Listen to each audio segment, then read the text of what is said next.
আসসালামু আলাইকুম। আজকে একটা বিষয়ে সংক্ষিপ্ত কথা বলবো, সেটা হচ্ছে মানুষের জীবন পরিবর্তন নিয়ে।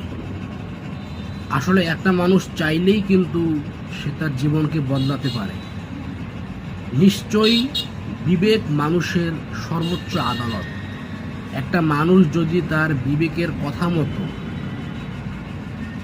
7 দিন বা সর্বোচ্চ 10 দিন চেষ্টা করে, ওই অনুযায়ী তার বিবেক মতো চলার জন্য যদি সে চেষ্টা করে, 11 দিনের দিন বা 2 সপ্তাহ পরে ওটা তার অভ্যাসে পরিণত হয়ে যাবে।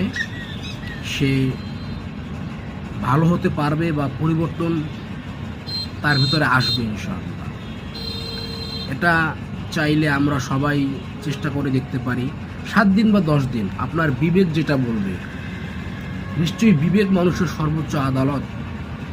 তো ওই অনুযায়ী চলতে পারলে আমরা সবাই ইনশাআল্লাহ, যারা যারা পরিবর্তন চাই, বদলাতে চাই, নিজেকে বদলাতে চাই, তারা সবাই ইনশাআল্লাহ ভালো হতে পারবে।